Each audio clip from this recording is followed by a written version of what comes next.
De recibir al contador, ex socio de CPA Ferrer y bueno, y ahora director de Think Tank Ágora. Bueno, podemos catalogarlo como un espacio de pensamiento y ya le damos la bienvenida a Bruno Gili. ¿Qué tal, Bruno? Bienvenido. Muchísimas gracias por estar aquí con nosotros esta mañana. Buenos días y gracias a ustedes por invitarme a estar un rato aquí. Bueno, hablábamos de esto, ¿no? Cómo se traducía este espacio y bueno, creímos que la mejor descripción era esto, un espacio de pensamiento. Y pensando justamente en este trabajo que ustedes realizan, consultarte cómo es que nace y para qué es que se crea Ágora. Bueno, sí, Ágora, bueno, con Gabriel Odone, que es el otro socio director, y con Victoria Gadea, y con Germán de Agosto y bueno, Alejandra Ramuspe, que somos los actuales directores, empezamos a conversar hace tiempo sobre estos temas. Nosotros, es verdad que tenía algo que ver con nuestro retiro de la actividad en la firma que trabajábamos con Gabriel, y nosotros en general, en nuestra historia profesional y nuestra actividad pública, siempre tuvimos cierta vocación de participar del debate público y participar digamos, de la construcción de ideas o de la construcción de distintas alternativas para, bueno, ayudar o colaborar, digamos, en la conformación de un Uruguay que funcionara mejor. Entonces nos parecía que, bueno, nos estábamos retirando de una actividad activa directamente vinculada a nuestra actividad profesional y que, bueno, teníamos una oportunidad por nuestra trayectoria, habíamos construido ciertas posibilidades de crear algo que nos sobrepasara. Y bueno, con Victoria veníamos trabajando hace tiempo. Germán trabajó muchos años con nosotros en el equipo de CPA, luego él se retiró, obviamente ha construido su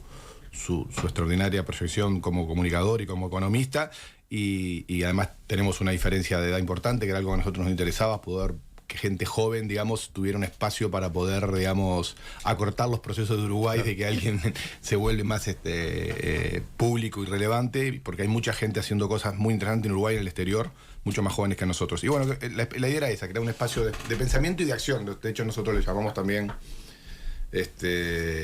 un área en donde queremos pensar y un área donde queremos, de alguna manera, accionar también elementos. ¿Con qué objetivo? Bueno, incidir en la agenda pública. Los centros de pensamiento en Uruguay y en el mundo intentan incidir en la agenda pública bajo una premisa de que, en general, yo esto soy bastante convencido, en realidad las ideas que priman en una sociedad, los paradigmas, los conceptos, la cultura, son parte del mundo de la institucionalidad, de una institución, de una sociedad, y que tiene que ver mucho con si esa sociedad se desarrolla más o se desarrolla menos, y que, bueno, entonces es importante que estas cosas ocurran. De hecho, nosotros en el pasado, estando en las firmas, hemos apoyado en general a casi todos los centros de pensamiento, digamos, de otra forma de ver de repente la que podemos tener nosotros, porque nos parece muy importante. Así que, bueno, básicamente es incidir en la agenda pública, incidir en los debates, tratar de tener y avanzar en algunas cosas que Uruguay de repente no tiene, pero no totalmente desarrollados. En Uruguay hay mucho diagnóstico. Los diagnósticos siempre hay que actualizarlos, porque como actuamos, cambiamos la realidad, y por lo cual siempre se vuelven obsoletos. Está bien, pero nos parece importante que hay ciertas cosas que Uruguay tiene que hacer, que a veces el debate es el cómo hacerlo. Entonces vamos a tratar de avanzar también en el cómo hacerlo. La otra novedad que tiene este centro, distinto a otros que pueda haber en Uruguay, es que, bueno, la idea ahora tiene que ver con eso, que es un espacio ciudadano también. Por eso tenemos asociados y hemos invitado a mucha gente que sea parte de un espacio, porque nosotros lo que queremos es que ese espacio sea llenado por las personas que efectivamente están trabajando desde la academia o de la actividad social en muchos de estos temas, desafíos que el Uruguay tiene, no problemas, desafíos. Algunas cosas que están bien, que hay que seguir impulsándolas o mejorarlas. Por ejemplo, que están mal y hay que cambiarlas. Por ejemplo, ¿cuáles serían? ¿Qué? ¿De lo que está bien o de lo que está mal? De lo que está bien y de lo que está mal, sí. Bueno, obviamente que, bueno, si empezamos Uruguay viene Uruguay en el contexto regional, obviamente que es un país que tiene una democracia, instituciones, todo un conjunto de valores asociados a derechos que son una cosa bien relevante y de confianza que nos caracterizan, y Uruguay hace parte de su sistema democrático de estabilidad, que es una cosa que funciona muy bien, pero las instituciones siempre hay posibilidades de mejorarlas y que sean mucho más eficientes. Uruguay tiene, por ejemplo, un sistema de protección social potente, lo quedó demostrado en la pandemia, pero hoy tiene necesidad de cambiarlo, porque la sociedad cambió, porque hoy los problemas están más alocados en la pobreza o en la niñez que en otros sectores de la sociedad. Es un país que hace transferencias, pero capaz que ya hay que cambiar a quién darle las transferencias y no hacerlas a donde las estamos haciendo, porque los desafíos cambiaron, producto de la revolución tecnológica, producto del cambio demográfico en Uruguay, producto de la reinserción de Uruguay en un mundo distinto. Y a veces en Uruguay lo que sí tenemos es que nos cuesta asumir que algo que hicimos bien, hoy también hay que seguir haciéndolo igual y hay que cambiarlo porque cambió la sociedad. Entonces ahí hay muchas cosas que lo que está bien es la concepción, ¿no?, de construir una sociedad lo más homogénea posible en términos de lo más justa, pero que de repente no lo estamos haciendo bien. Por ejemplo, no sé, quedó evidente en la pandemia que quienes no estaban organizados no tenían las mismas oportunidades de acceder a los bienes públicos y servicios que los que sí estaban organizados a través de sus justas corporaciones razonables, pero que bueno, hoy hay gente que no está representada en eso. Entonces ahí hay cosas de las que están bien que hay que cambiar y otras que están mal, ¿no? Que tenemos desafíos, por lo menos tenemos desafíos muy importantes. Medio ambiente es un tema que obviamente que caracteriza lo que ocurre en la economía del siglo XXI, pues hay mucho que Uruguay va a tener que trabajar en ese tema porque hace al Uruguay sustentable. Educación es un tema que hay que seguir discutiendo y trabajando. Uruguay no sigue sin teniendo, digamos, más allá de las valoraciones puntuales, digamos, es evidente que los resultados que estamos obteniendo no están al ritmo, velocidad de los que necesitamos para un Uruguay, para esta economía. Tenemos retos en el área de convivencia, tenemos retos en el área de cómo potenciar la ciencia, la tecnología y su relación con el mundo empresarial y producir un país mucho más inserto en la economía del conocimiento global. O sea, hay desafíos y retos que están arriba de la mesa. Muchos de ellos hay acuerdos. Si uno mira, dice, no hay nadie que discrepe en algunas de las cosas que estoy diciendo ahora, pero que cuando vamos a hacerlo, entramos en que nos trancamos, ¿no? Nos quedamos parados. Entonces, el cómo se gestiona ese cambio, cómo se gestionan los intereses de los distintos grupos legítimos que tienen, pero que si voy a cambiar, los voy a afectar. Bueno, eso vamos a intentar, son apuestas, son desafíos nuestros de si podemos hacerlo. Y eso no es un trabajo que hacen una o dos personas, esto es mucha gente que tiene que involucrarse para poder ver distintas perspectivas, ¿no? Eso es lo que quiere hacer Ágora, digamos, ¿no? ¿Qué pasa ahí con...? Porque todo esto necesita también una política detrás. Para encontrar un consenso político, ¿esto se está pudiendo lograr hoy en día como para poder llevar adelante esas reformas estructurales? Bueno... Todo en Uruguay es relativo, ¿no? Si uno mira las leyes más importantes que se han votado en Uruguay en los últimos 15 años, muchas de ellas no fueron votadas por el Parlamento en su totalidad. Pero cuando uno va al artículo a artículo, el 60, el 70 o el 60 fueron votadas por todos los partidos, ¿sí? O sea, Uruguay tiene esa dinámica, digamos, que reconoce ciertos niveles de acuerdo en los temas, o el debate se da, aunque no todos voten lo mismo, dentro de cierta lógica, digamos, democrática, en donde, bueno, el que gana, gana, y el que pierde, pierde, y luego, bueno, se asumió la ley y la ley empieza a ejecutarse. O sea, en eso no vemos un problema. Sí en algunos temas que sí creemos que necesitamos un cierto acuerdo país, que necesitaríamos, digamos, tener mayor voluntad del sistema político. Nosotros pensamos que podemos aportar, si al final arriba de la mesa hay un conjunto de ideas que pueden ayudar. No van a ser la verdad. Nosotros tenemos una máxima que está en el documento constitutivo, que es una frase de Camus muy interesante que nos gusta mucho, que dice, la búsqueda de tu verdad no es la búsqueda de tus deseos, digamos, o sea que no sabemos, digamos, va a estar arriba de la mesa, ¿no? Somos una frutilla en un montón de debates y efectivamente cuánto podemos mover la palanca es bastante escaso, pero me parece que siempre es bueno para nosotros, pensamos que intentar poner arriba de la sociedad estos temas desde una distinta visión aporta, y después, bueno, recorreremos los partidos políticos, recorreremos la sociedad civil, recorreremos los medios, recorreremos para charlar, y estas son ideas que van a estar arriba de la mesa, no tiene ninguna vocación ni pretensión, digamos, de liderar nada, digamos, ¿no? Es tratar de canalizar esfuerzos que hoy están ocurriendo muchos en la sociedad y hacerlos más relevantes y bueno, que sea un insumo útil para el debate público, ¿no? Bueno, y pensando en justamente lo que se está haciendo en este momento, ¿qué análisis se puede hacer sobre el modelo económico que está teniendo hoy por hoy el gobierno? Mira, te olvidé de contestar la pregunta, pero más como Bruno que como Ágora. O sea, Ágora no va a tomar posición sobre los temas de coyuntura. Si Ágora no va a dar opinión sobre ningún tema de decisiones que tome el gobierno, que tome la Intendencia de Montevideo, la Intendencia de Canelones o de Salto, digamos. No es nuestra vocación, es sobrevolar por encima de eso e intentar ver cómo construir hacia futuro, digamos, insumos útiles para la toma de decisiones de a quien le toque gobernar en el futuro o a quien le toque tener responsabilidades en distintos organismos. O sea que como Ágora esa posición no vamos a discutir la política económica actual del gobierno, no va a estar arriba de la mesa en nuestra discusión. Te puedo dar mi opinión, si querés, digamos, pero es a título personal, no a una opinión. En Ágora hay una pluralidad y mucha gente puede pensar cosas distintas sobre este tema puntual.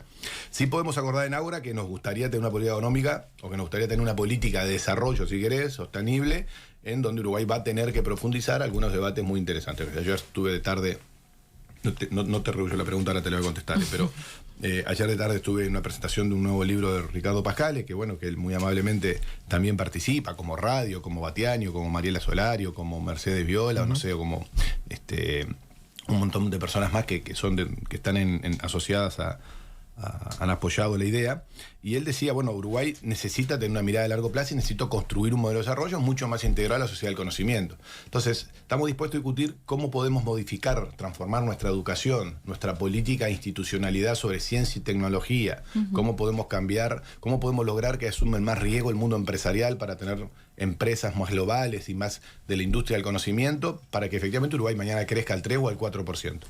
Si uno lo único que gestiona, la macroeconomía es muy importante, y ahí entro a tu pregunta, Uruguay tiene un consenso, o sea, uno puede, entonces pero si uno mira básicamente al conjunto de profesionales que, digamos, que razonan o evalúan la macroeconomía uruguaya, la inflación, el PBI, el déficit fiscal, las variables vinculadas, digamos, a cómo gestionar los mercados, hay un cierto consenso. La política, el control del sistema financiero, ahí hay un consenso. O sea, después de la crisis del 2003 hay un consenso más o menos general de que hay que tener ciertas políticas profesionales respecto a que estas variables tienen que estar bajo control. Después más discusión, un poco más de déficit, menos de déficit, dónde asigno el gasto, dónde no asigno, qué es onero, qué no es onero fiscalmente, cuánto regulo, cuánto dejo de regular, si genero más competencia, menos competencia. Pero eso está funcionando sobre una lógica que es, Uruguay tiene que tener una política macroeconómica sana, sustentable, a todos les preocupa que Uruguay si está muy endeudado, a todos nos pregunta si hay mucho déficit fiscal, a todos nos preocupa si la inflación se escapa. Eso es un consenso, es un activo país importante.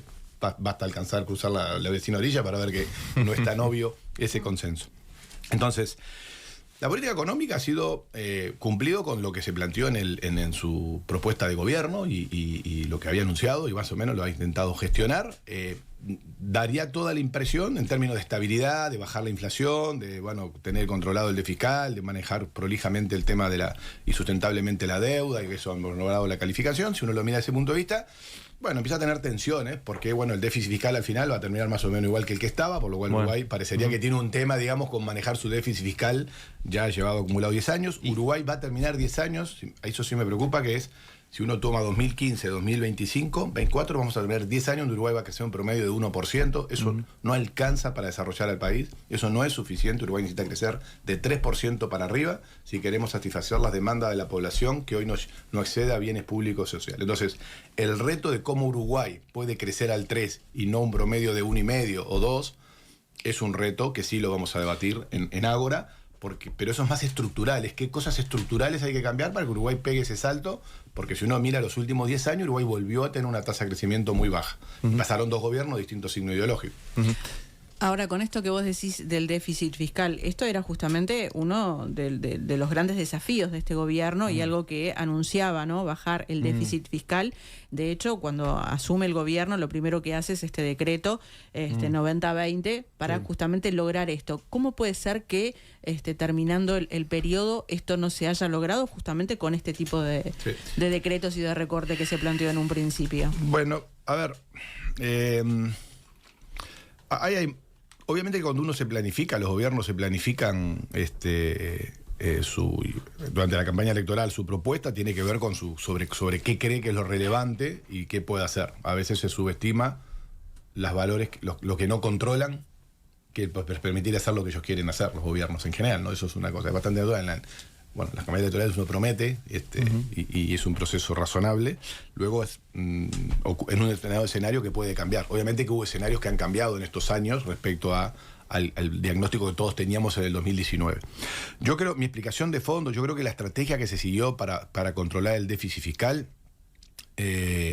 estuvo muy vinculada, digamos, a que el sector público, es verdad que en acuerdo con el sector sindical y empresarial, el sector privado y el sector público, con cierto acuerdo también con COFES, de que durante la pandemia se iban a reducir los costos, los salarios y las inversiones. Sí. Y eso ocurrió. Lo que parecía bastante natural, que si además me comprometía que en el 2023 o 2024 iba a volver al nivel de salarial prepandemia y a superarlo en algún punto, que está ocurriendo, ibas a volver a los datos de gastos anteriores al déficit. Como el país no creció a una tasa extraordinaria, por múltiples motivos, pero no creció a esa tasa, la presión, el fisco no sigue creciendo en recaudar fondos, y por lo cual lo que te encontrás es que volvés al déficit que tenías más o menos, porque volvés a la estructura de gastos e ingresos que el país tiene. No se movió radicalmente, ¿no? Porque en aquel momento lo que yo creo que básicamente hubo un ahorro vinculado a ahorro de salario y ahorro de inversiones.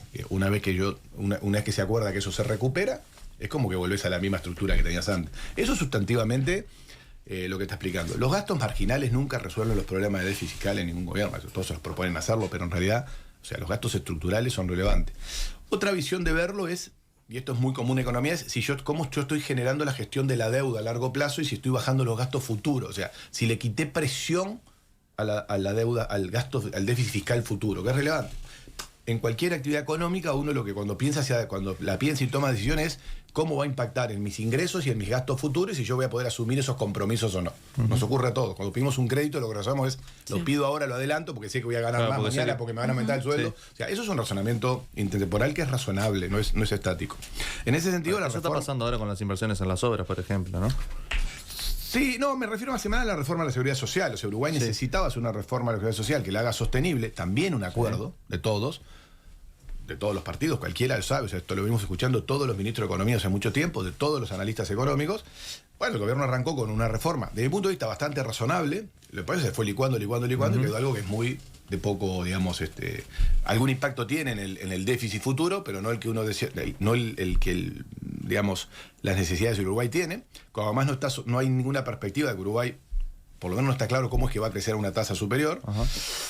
La reforma, bueno, es que otra cuestión es si la reforma, digamos, el contenido de la reforma se podría haber hecho de esa manera o de otra. Ese es otro debate, ¿sí? Pero el hecho de que había que reformar la sustentabilidad financiera es un acuerdo que tiene todo el mundo. Lamentablemente el Parlamento no llegó a un acuerdo sobre este tema y bueno, cada uno votó de una manera distinta, gobierno y oposición. Y bueno, ahí hubo algún ajuste. La regla fiscal, y bueno, fue muy difícil cumplirla. Yo creo que también es otra cosa que hay cierto consenso, ahora van a tener que discutir, bueno, cómo logro que esa regla funcione efectivamente, porque al final parecería que no logró controlar el gasto. Pero cuando voy a la esencia, es que Uruguay no cambió su estructura de gastos, es básicamente la misma. Tenemos las mismas empresas públicas, tenemos la misma cantidad de funcionarios públicos. No estoy diciendo que voy a cambiarlo, tenemos. Entonces, bueno, si eso no cambia y no mejoró sustantivamente la productividad del país, me voy a encontrar que voy a seguir con estos déficits del 4%. O sea, eso no hay. No sé cómo lo van a encarar los equipos el año que viene de campañas electorales de cada uno de los partidos, no lo sabemos. Pero bueno, es una realidad. Nosotros no vamos a entrar en temas de este tipo. Esto fue una respuesta más personal que hago. Ahora no quiere discutir el déficit fiscal de corto plazo de un país, no nos interesa. Para eso están todos los analistas económicos, los partidos, se pelean entre ellos. Nosotros lo que vamos a discutir es cómo hacemos para que Uruguay crezca al 3 y no al 2. Eso sí nos interesa. ¿Qué hay que hacer con la educación, con la ciencia, con la tecnología, con la regulación de los mercados? Ahí sí nos interesa discutir. Bruno, también a nivel personal, ¿no? Parecería como que la apuesta del gobierno es por lo más ahora implica creer en cierta forma en la teoría económica del derrame. En principio, ¿esa política es correcta? ¿Crees en esta teoría del derrame? Bueno, mira, yo creo, respecto a en general la visión de la economía, yo creo que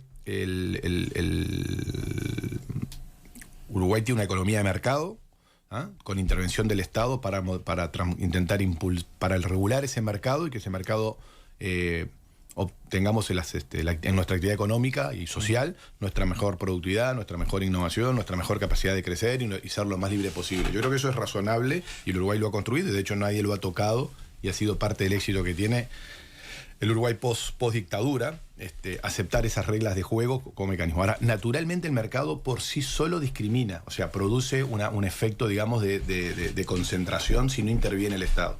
De hecho, no hay mercado sin una regulación estatal. Cuando uno mira cualquier mercado financiero, logístico, de bienes y servicios, hay cierta regulación que pone reglas de juego. No podés ir y vender comida que esté vencida, ¿no? Te ponen en la intendencia y te regula. Ahora ocurre acá, en Estados Unidos, en Finlandia o en China, digamos. Ese es un tema como un consenso general. Cuando yo creo que uno tiene que hacer todo lo posible para que el sector privado invierta e innove. Y para eso lo que tengo que crearle son buenas condiciones para que eso ocurra. Lo que pasa es que luego, como eso no derrama naturalmente, el Estado interviene en la producción de bienes y servicios.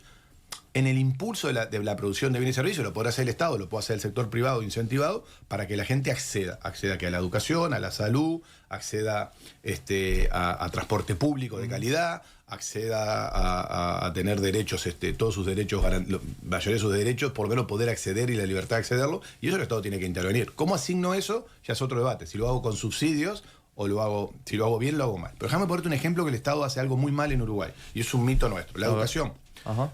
El sistema por sí naturalmente discrimina. El mercado, si yo lo dejo libremente, va a discriminar. Va a hacer que la gente se mueva hacia donde hay más poder adquisitivo. Entonces el Estado interviene. Dice, no, miren, yo voy a dar educación pública para todo el mundo y voy a garantizar buenos docentes para todo el mundo y voy a intentar que todo el mundo pueda acceder y acceder a los bienes. Cuando vos ahora miras el presupuesto público uruguayo, esto te lo vengo diciendo hace 10 años, fui miembro fundador de 21. El sector público no es contracíclico, no es actúa pro mercado, porque lo que hace es le pone, dado el sistema que tiene estatutario, dado el sistema que tiene asignación de horas, dado el sistema que asigna el presupuesto a ANEP, le da más recursos al Liceo Carrasco público que al Liceo de Casaballe. Entonces el Estado, en vez de resolver el problema de discriminación que el mercado ha creado, lo potencia. ¿Por qué? Porque eso supone mover intereses corporativos, derechos legítimos, pero que yo tengo que rediscutirlo, ¿no? Entonces, desde mi punto de vista, debería ganar más un docente que va a Casaballe que un docente que va al Liceo 15. ¿Y con esta reforma educativa que se llevó adelante? No se tocó. No, porque no se tocó la reforma. O sea, en Uruguay, modificar marcos laborales es un problema. No sé, Tomás, no se recuerda las primeras declaraciones de Mujica cuando asumió. O sea, es muy difícil cambiar los marcos laborales.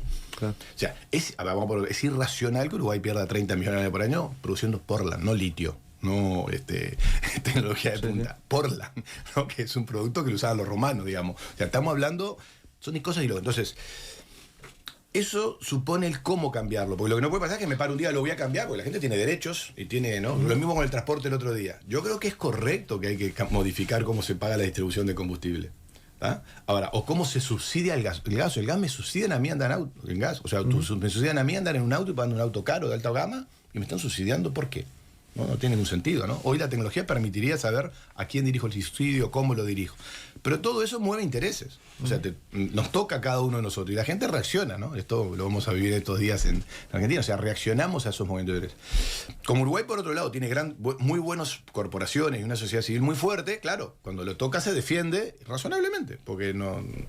Ahí es donde la habilidad del sistema político está encontrando fallas hace muchos años en mover algunas piezas de Uruguay. Y bueno, ahí yo creo que hay debates para decir, bueno, si vamos a mover esto de acá para acá, tenemos que hacerlo de una manera planificada, con una lógica de gestión del cambio, de cómo lo vamos a hacer, y cómo al que sale perjudicado lo vamos a de alguna manera, a tener en cuenta el efecto, ¿no? Pasa que los beneficios son distintos. Una cosa es que quede perjudicado alguien que tenía un trabajo y era su único trabajo, otra cosa es que quede perjudicado un sector empresarial que recibe un subsidio que no tiene por qué recibirlo más. Y bueno, resuélvete porque estás en un sector de mercado. Tu pregunta del derrame, no creo en la teoría del derrame pura, creo que el Estado interviene para que esas cosas regulen.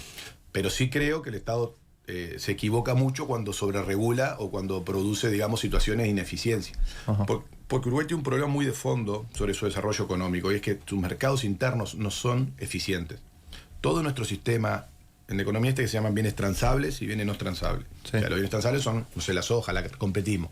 Como el mundo nos presiona, si yo no me adapto al mundo, no le vendo nada a nadie. Entonces nuestro sector privado que exporta y las políticas públicas que están asociadas a eso son correctas y ha hecho que Uruguay haya pasado a ser un país de exportación de productos y servicios bastante competitivo en lo que sabe hacer. No es todo lo que uno quisiera, pero en lo que sabe hacer lo hace muy bien. Ahora, de ahí luego hay que pagar los costos de todo el resto de la sociedad. Entonces, si la sociedad tiene ineficiencias en el sector salud, que las tiene, Uruguay gasta 10 puntos del PBI en salud, es una locura. Lo mismo que Europa. En términos relativos, lo mismo que Europa o Estados Unidos. Gasta en educación poco, desde mi punto de vista, pero no lo está asignando bien. Entonces no está haciendo que mejore la calidad de nuestras personas mucho más democráticamente. Si nuestros sistemas de transporte son ineficientes, y cualquiera que alcanza a quedarse un día, si los que no tengo no sé si a esta altura, no sé, preferiría andar en buenos bienes, transporte público que en auto, porque andar en auto es un dolor de cabeza, a mí no me gusta manejar además, pero bueno, al final uno no encuentra más remedio. Si me quiero venir hasta acá en transporte, tengo que, digamos, venir en ómnibus, un lío, tengo que levantarme una hora antes, y no es tan barato andar en taxi o en Uber, digamos. Entonces, digamos, si vos no mejorás la eficiencia de todo esto, lo que haces es trasladarle costos al resto de la sociedad y al resto de la capacidad de Uruguay de insertarse al mundo más competitivamente. Entonces, necesitamos repensar eso acá. Gastar menos no. Lo que pasa es que nosotros entendemos que nos están asignados muchos recursos correctamente para que Uruguay sea más productivo y que nos permita explotar, digamos, como sociedad, ¿no? De permitir que más cosas ocurran. O sea, hay muchos trabajos para hacer. A ver, cualquier ciudad del mundo, o sea, si vas a Finlandia, ellos tienen debates duros y cambian de partido, ¿no? Y uno piensa que funciona perfecto, y no, bueno, debate. De donde estás tú, tenés siempre un debate para dar. Bruno, hablaste en varias oportunidades de las diferencias que existen, ¿no? Y pensando en esto, en la igualdad, el último índice Gini demuestra que ha habido cierto retroceso, ¿no? En materia de igualdad. ¿Por qué es que pasa esto? Vos lo mencionabas también cuando hablabas de la educación, por ejemplo, incluso la educación pública en un sector o en el otro. ¿Por qué esta desigualdad? A ver, en general, ¿por qué pasó ahora en Uruguay? Bueno, obviamente que los fenómenos de crisis, y la pandemia es una crisis, producen concentración del ingreso. O sea, cuando vos mirás la crisis global del 2008 financiera, produjo contracción del ingreso. Vos mirás la crisis del 2002 en Uruguay, produce concentración de ingreso y produce diferenciación entre el sector más alto ingreso y menos alto ingreso. Eso ocurre, por eso las crisis hay que tratar de evitarlas, por eso hay que intentar ser contracíclico y tratar de estar preparado para cuando te viene una crisis. De hecho, vos mirás Uruguay respecto al resto del mundo, Uruguay estaba mejor preparado por su estado de bienestar, por su instrumento público y logró menor impacto, ¿no? Bueno, en la educación porque tenía Ceibal, logró menor impacto negativo que otros países con muchas menos políticas públicas que las que tiene Uruguay. En el caso de aquí eso ocurrió, y como hubo una negociación que era, de alguna manera, la economía empezó a crecer, y cuando crece primero en el sector, obviamente, que produce la riqueza empresarialmente, digamos. Y no ocurrió el derrame. Siempre va a venir después. Los derrames vienen siempre tarde, porque es imposible hacerlo a la misma vez, porque acá hay como el huevo y la gallina en esto. Ahora, la velocidad con el que eso tendría que ocurrir, y bueno, podría haber sido más alta, podría haber sido más eficiente, y sí, siempre se puede hacer. Eso es de los partidos políticos, cada uno tiene distintas políticas. Uruguay venía con un problema de quietud. Claro, porque Uruguay, insisto, en el quinquenio anterior ya estaba creciendo una tasa baja y había empezado a perder empleo. Uruguay estaba estancado, estaba duro. ¿Por qué? Porque bueno, el modelo llegó hasta... Los modelos dan hasta... O sea, las políticas económicas y se sustentan sobre los drivers, las fuentes de generación de riqueza que un país tiene, que es la inversión, el capital humano y la calidad de su capital humano, y luego la capacidad de combinar estas dos cosas para que funcionen mejor, ¿sí? O sea, cuando uno mira por qué es más rico Finlandia que Uruguay, es porque Finlandia, además, en el nivel de inversión o en el nivel de empleo, están igual que Uruguay, bueno, un poco mejor. Pero donde diferencian es que su capital humano tiene mayor nivel que el nuestro en términos de formación, de competencia, de capacidad, por lo cual puede producir bienes más competitivos. La otra diferencia que tiene es que combina mejor, son capaces de producir cosas mucho más sofisticadas que nosotros. Te montan una fábrica de celulosa en Uruguay, los finlandeses, ¿no? Es como si Uruguay montara, en vez de exportar carne solamente, montáramos frigoríficos en otros lugares del mundo y lleváramos la máquina, la hiciéramos nosotros, los software lo hiciéramos nosotros, el layout del frigorífico. Esa es la diferencia entre Finlandia y Uruguay, ¿tá? Su nivel de desarrollo de qué vendés y producir. Entonces, cuando te ocurre un fenómeno de esto, volver a los niveles anteriores de equilibrio, digamos, y bueno, va retrasado. Lo podría acelerar, se podría haber acelerado, eso depende después de la voluntad de los partidos. Al final, Uruguay tiene un sistema de protección social y una sociedad civil muy potente, lo va a ir recuperando. Seguramente por inercia no vas a terminar medio parecido a como estaba. El tema es que pasaron 5 años. O sea, es como dijiste, pasaron 5 años y estoy en el Uruguay de 2019. Así que por lo cual, en términos relativos, tuviste un retraso. Eso no cabe la menor duda. Claro. Pero yo te diría que, mira, hay un libro muy bueno de un argentino que es experto en desigualdad. La mayor desigualdad y concentración del ingreso hoy ya no la produce el problema del capital. Vos podés agarrar, te lo voy a decir con mucha crueldad, yo puedo agarrar todo el dinero de los más y distribuirlo, y después que lo distribuimos dentro de 6 meses, un año, estamos todos igual a la misma. Porque lo que tiene es un valor intangible, es que las acciones dicen que valen eso. Si mañana salimos a vender para quedárnosla, pasan a valer nada. Pues ese dinero no existe. Es como si yo quisiera ir al banco y todos fuéramos a buscar la plata al banco. No está la plata en el banco. Esto es duro lo que digo, pero lo que hay que entender es que la economía es un intangible. En realidad, funcionamos sobre una lógica que todo circula y ese dinero, el dinero que sustenta todo esto es menor que el que efectivamente cada uno de nosotros ejecutamos, porque nos vamos dando crédito, nos vamos prestando plata y vamos funcionando, ¿de acuerdo? O sea, yo vivo en el intervengo, lo que tengo es la nada. Es Venezuela, digamos. No te quedó nada. Entonces, ahí lo que necesitamos nosotros trabajar en que esto que en economía se llama la productividad total de los factores, es que seamos mucho más eficientes en innovar, en producir cosas mucho más relevantes y en tener una buena inserción externa. Cuando uno mira Finlandia, lo mismo Suecia o Noruega, que nos gusta mirarlo, ellos están muy bien insertos en el mundo. O sea, son capaces de montarte una fábrica en Uruguay. Uruguay es capaz de mandarte bienes y mandarte servicios, lo más parecido que Uruguay que hace eso es cuando te exporta software. ¿no? Entonces ahí se parece bastante a lo que puede hacer un país desarrollado. Entonces hay muchos retos, pero si no tengo capital humano potente o recursos humanos o personas para vivir aprovechar las oportunidades que nos da hoy la tecnología, tenés una dificultad, ¿no? Porque cuando querés hacer si quisiéramos tener 3 empresas más de software en Uruguay, que podríamos irle a 3 Globan más que se instalen en Uruguay, o uruguayos que crean, Genexus que crean, no tendríamos gente, tendríamos que traerla. Es medio irracional cuando a su vez tenés a 600.000 personas viviendo en un país de 3 millones de habitantes, viviendo en una situación precaria, triste, ¿no? Entonces, bueno, esos son los retos que ver cómo hacemos que las cosas ocurran. Y hablando de eso, de la gente que está en situación precaria, ¿por qué es que no se ha logrado bajar la pobreza, y incluso la pobreza en los niños más pequeños, ¿no? De 0 a 6 años. Sí, bueno, yo no soy un experto en el tema y soy un mero lector, un ciudadano que le interesa el tema. Y hay personas que saben mucho de esto, como Andrea Vigorito, que se dedican a estudiar ese tema, o Matías Brun, digamos, que son personas que en la Facultad de Ciencias Económicas están estudiando ese tema en profundidad, así que puedo decir alguna cosa más que nada repitiendo y que sobre lo que yo lo observamos el problema, ¿no? Eso es una expertise. Yo creo que Andrea el otro día decía en un evento que creo que fue en Siembra, y lo decía con mucha claridad, o sea, esto no se resuelve con transferencia. O sea, la transferencia es un paliativo para que la persona en su transición de cambiar, digamos, pueda obtener los bienes y servicios. Entonces el Estado le transfiere indirectamente cuando dice tengo un sistema de salud, y puede decir disculpa. Te transfiere cuando te da educación pública, ¿sí? Te transfiere si te da un transporte eficiente y relativamente accesible. Si la infraestructura de la ciudad está adecuadamente montada, ¿no? Y tenés calles, tenés saneamiento, tenés luz, tenés seguridad, te estoy transfiriendo para que vos puedas desarrollar tu vida, aunque, digamos, no estés viviendo en un lugar, digamos, con más inversión urbana.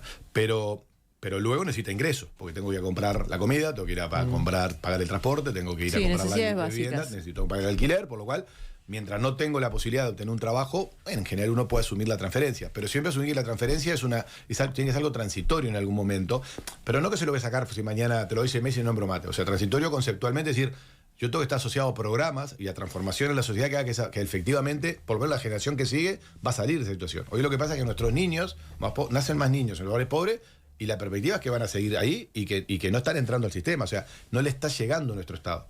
Yo creo que nuestro sistema de salud, nuestro sistema educativo, nuestro sistema de transporte y nuestras inversiones, el diseño de inversiones públicas urbanas están pensadas por una sociedad que no existe más, ¿no? Fueron pensadas y desarrolladas por un Uruguay del siglo XX. Hoy tendrías una posibilidad absoluta de coordinación. A ver, si yo estoy en un barrio, debería estar coordinado primaria, secundaria, UTU, salud pública y la intendencia en cómo provee los servicios, tener una política, porque hoy cada uno es un mundo, ¿no? Si tú vas a Inglaterra o a España o a Finlandia, el sistema de salud dicen, la zona esta son 150.000 personas, acá se necesitan tantos médicos de familia, tantos médicos especialistas, una atención primaria, y luego se coordinará si es hospital acá, pero hay una planificación, es decir, yo no puedo, en Uruguay es estamos sin planificación. Asociate a la bueno, pero esto viene, asociate a la mutualista que se te ocurra. Entonces tenés lo veías con los residenciales, que Casmo tuvo una propuesta, un tiempo duró, que era, vas a un residencial y cada abuelo que está en un residencial es asociado a una mutualista distinta, paga el sector público, es irracional, pues es carísimo, ¿no? Sería mucho más honesto que fuera el médico de una mutualista y no se atendiera todo. Claro, si haces eso, tocas todos los intereses del sistema mutual y hay voluntad. Entonces, ahí hay cosas que Uruguay tiene que pensar que está diseñado para un Uruguay, a mí me gusta decir fordiano. Fordiano es la época en donde todos consumíamos leche. Bueno, vos sos muy joven, vos también, pero creo que tenemos... No tanto. Recibíamos, cuando era niño, yo en mi casa pasaba y te dejaban una botella de leche de vidrio, era todos tomamos la misma leche. Hoy vas a un supermercado y tenés 500 millones de tipos de leche y de productos distintos lácteos. Bueno, ese es el mundo que vivimos hoy. Pero por igual, cuando vos decís a todo el mundo lo mismo, es un error. O sea, a todo el mundo lo mismo es un error en el mundo que vivimos. Y el Estado está pensado de esa manera, centralizado. Te hablan de descentralización, pero es una descentralización ficticia, en realidad. No sé, ¿te querés podar un árbol? Yo vivo sobre la avenida Rivera. No sé, necesito podar un árbol hace 4 años que tengo que saber quién me lo poda. O sea, no sé si es el centro comunal, la intendencia, la unidad, que, ¿viste? Esas cosas hoy deberían... No es una crítica, porque no es un problema es un problema... Que lo mismo pasa con ANEP, ¿no? Lo mismo, te querés hacer un cambio. Mi señora ha escrito un liceo, que me cuenta anécdotas, lo que tiene que hacer para cambiar algo, y tenés que pasar si te pongo ahí, llega el presidente ANEP para resolver algo, ¿viste? Entonces, esas cosas hay que cambiarlas, porque eso son ineficiencias que no hacen que no le llegue a la población. Entonces, lo que nosotros necesitamos con esa población que hoy es vulnerable es ponerle una infraestructura adecuada al nuevo Uruguay, que no es solo infraestructura física, sino esto, el sistema de salud, de educación, mucha más eficiencia, coordinado y disponible, y acelerar los procesos, porque esa gente, digamos, las personas no somos mercancías, somos un ser vivo que, digamos, que evolucionamos, y todo lo que yo no haga en la educación de un niño de estrella a 12 años y de 12 a 18, pues no es que se lo vea a los 30 años y recupero las habilidades que perdí. El cerebro, digamos, tiene que hacer adaptación, pero no tanta como para volver. Es como cuando uno quiere aprender idioma de viejo. O sea, no es lo mismo que si tenés 4 años. En todo ocurre lo mismo. Bruno Gili, integrante de Ágora, muchísimas gracias por esta mañana aquí en Nada que Perder. No, muchas gracias a usted por la invitación y bueno, nos estaremos viendo. Gracias.